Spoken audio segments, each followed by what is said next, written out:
Gimana? Lebih cantik kan dia sekarang? Sekali cantik. So, sekarang kita mau lanjut yang tadi. Jadi sebenarnya kita memutar-mutar di situ masalah kenapa orang itu nggak boleh nikah dulu aja gitu.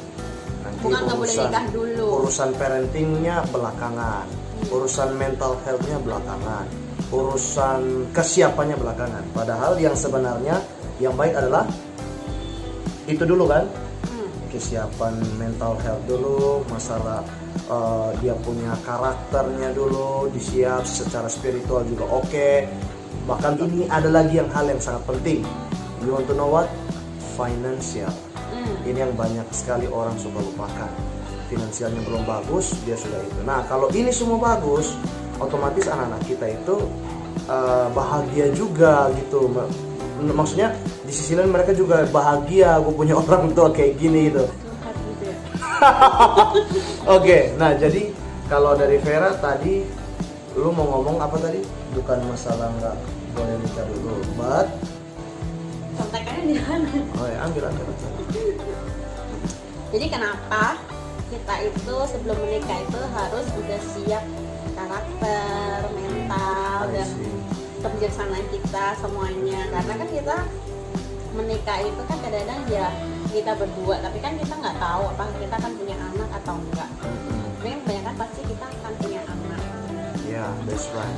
Dan punya anak itu tanggung jawabnya tuh sangat besar. Karena kan secara langsung Tuhan itu menitipkan satu jiwa, mempercayakan satu jiwa kepada kita orang tua. Nah dari itu ada ayatnya kan di Matius 18 ayat 5 sampai 6. Oke. Yang berkata, ini terjemahan bebasnya ya.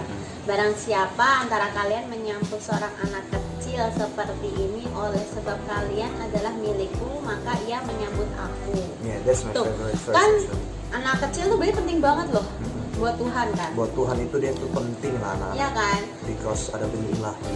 Terus tetapi barang siapa di antara kalian menyebabkan salah seorang anak kecil yang percaya kepadaku kehilangan kepercayaannya, maka lebih baik baginya kalau pada lehernya diikatkan sebuah batu besar dan dilemparkan ke dalam laut. Jadi kasar kata Tuhan, mati aja. Sorry guys, keceplosan kelampiasan. Itu parah banget loh kata Tuhan, kamu lebih baik mati kalau kamu bikin Anak-anak kecil ini tersesat, kehilangan imannya. Ya, kehilangan iman, Tuhan. kehilangan kepercayaan kepada Tuhan. Dan itu nggak cuma satu ayat, ada lagi ditulis ulang lagi di Markus 9 ayat 42. Ya, bahkan di Lukas juga ditulis. Berarti kan diulang-ulang kan, diulang-ulang. Jadi itu Oleh para penting penulis. banget gitu. Kenapa sih? Karena kan anak-anak kecil itu adalah generasi-generasi selanjutnya. Bayangkan kalau generasi-generasi selanjutnya dari kita itu rusak atau jadi ateis atau nggak percaya Tuhan. Iya. Itu kan bahaya banget gitu. Karena terang-terang di dunia ini kita matiin semuanya. Makanya itu kenapa kita itu harus benar-benar koreksi diri kita sendiri. Apakah kita itu sudah benar-benar sudah sembuh dari sakit hati kita kepada orang tua kita. Sebenarnya banyak anak-anak tuh menyalahkan orang tuanya, ya kan, menyalahkan orang tuanya. Kenapa sih orang tua tuh kayak gini gitu? Ya sebenarnya tuh nggak salah sih, nggak salah kalau kita menyalahkan orang tua kita. Tapi kita juga harus berpikir secara baik dan benar. Kenapa ya orang tua kita kayak gitu? Karena bayangin backgroundnya orang itu tua kita pasti juga kayak gitu.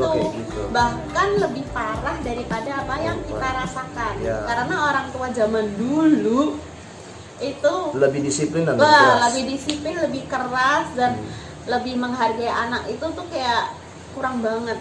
Iya. Ya kan. Nah, kita sebagai anak yang lebih muda dan ya kalau memang kita mengacu kepada Tuhan gitu, ya kita harus menjadi garam dan terang buat keluarga kita gitu. Jadi bayangin, jangan berharap untuk kamu tuh merubah orang tua kamu seperti apa yang kamu mau. Itu nggak mungkin banget.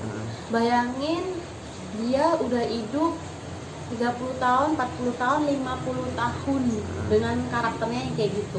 Susah berubah dong. Iya. Ups. Aku aja yang cuman 29 tahun hidup buat ngerubah, buat Udah kepala tiga dong. nggak berarti ya? pemarah aja susah Iya, gitu belum kan, untuk masih menjadi nahan-nahan gitu. pemarah Gimana aja tuh kayaknya. gimana orang tua kita gitu. Jadi ya udah gitu, kalau kita bisa berubah, gue percaya kok nggak ada batu yang nggak pecah kalau ditetesin air terus.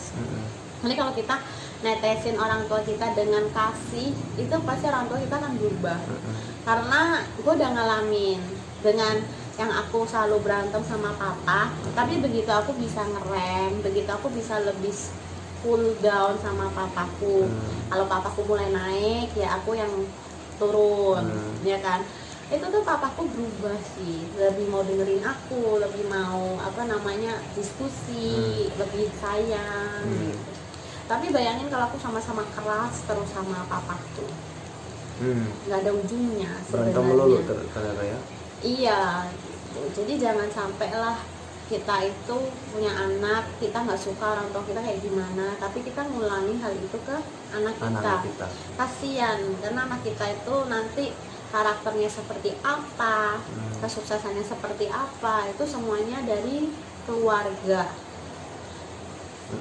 Keluarga yang menentukan. Karena menurut pengalaman aku sendiri dan menurut konseling-konseling yang aku dapat, kenapa sih kok ada free sex terjadi? Kenapa ada narkoba terjadi? Kenapa? Karena mereka itu mencari kasih sayang di luar. Karena mereka tidak Pelampiasan. mendapatkan, karena dia nggak dapetin kasih sayang di Dalam rumah. gitu. Berarti Jadi hubungan dengan orang tua rusak, otomatis hubungan dengan lingkungan juga akan rusak. semuanya rusak. Karena Rata-rata mereka sih kayak mencari begitu. kasih sayang di luar. gitu. Jadi apa asupan-asupan yang diterima juga sebenarnya nggak bagus, karena gini, banyak orang itu yang sudah sukses mereka mengatakan bahwa ini menurut survei, seseorang itu semuanya ditentukan paling pertama itu dari keluarga. Yes. Benar ya?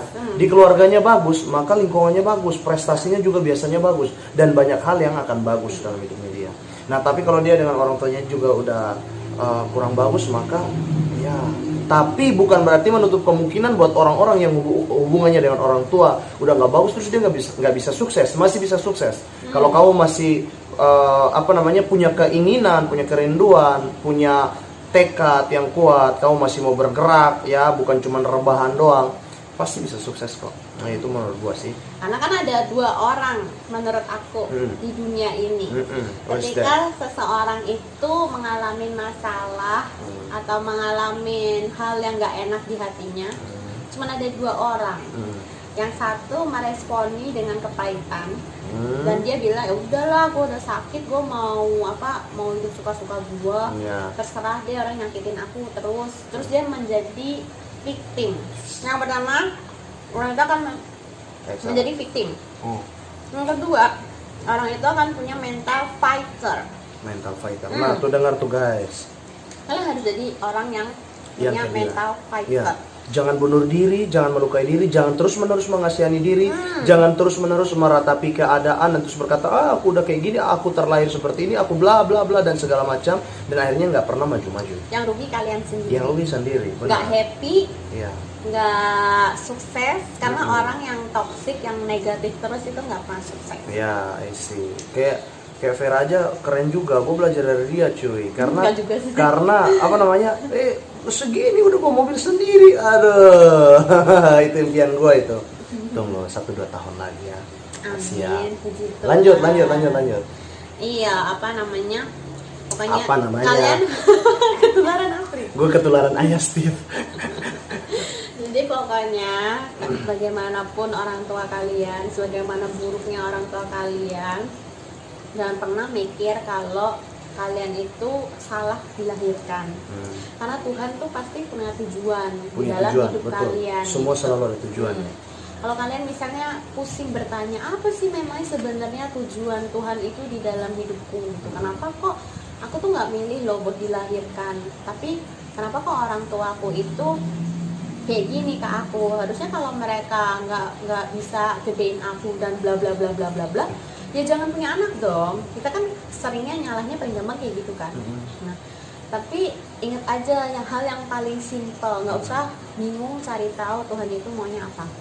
Tujuan Tuhan dalam hidup kita adalah ya untuk terus menyembahnya dan menaati perintahnya Tuhan aja. Udah fokus aja satu ke situ dulu. Nanti kan jalan-jalan kalian itu akan dibukakan. Sebagaimana pahitnya hidup kalian, kalian terus tetap memilih kebenaran sesuai firman Tuhan. Kalian harus bereaksi sesuai firman Tuhan dan terus menyembah Tuhan. Gue suka yang satu ini Karena nggak ada ngarah-ngarahinnya nggak jauh-jauh. It's all about ke firman Tuhan, ke kebenaran. Karena nggak ada satupun orang di Alkitab yang dipilih Tuhan itu hidupnya baik-baik. mulus. Benar. Itu juga teman-teman. Daud loh, kurang Dia nggak sakit dianggap. hati apa lah sama bapaknya. Nggak dianggap dalam keluarga. Benar-benar nggak dianggap.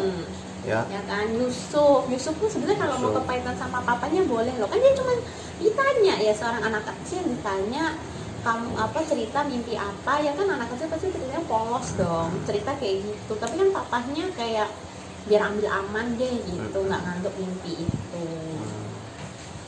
Kayak gitu. Kepahitan sama saudara-saudaranya juga karena dia dibuang ke dalam sumur, akhirnya dijual ke orang media. Tapi dia nggak kepahitan loh. Iya, puji Tuhan dia nggak kepahitan. Kan ada ditulis di ayat kalau semua itu hal itu boleh terjadi karena mendatangkan kebaikan. Engkau boleh mereka-rekakan yang buruk terhadap hidupku, tapi Tuhan akan mereka-rekakannya untuk kebaikan. Always trust in God. That's why we have to always trust in God. Yes. Oke, udah berarti ya? Ada Udah lagi sih. yang pengen dibahas? Kalau ada yang mau ditanyain bisa DM di bawah. Boleh ini. DM ya. Komen. Boleh komen di bawah. Jangan lupa terus bantu juga untuk pertumbuhan channel kita biar semakin baik, bisa jadi berkat buat banyak orang, bisa bantu banyak orang. Next, gue pengen bahas sesuatu yang penting yang hari ini belum kita sempat bahas. Next aja ya. Gue mau bahas tentang body shaming. Oke, itu aja. Terima kasih guys buat semuanya. Terima kasih juga Vera udah mau join dengan konten gue. Semoga banyak orang diberkati, biar lewat cerita kita makin banyak orang juga diberkati. Amin ya.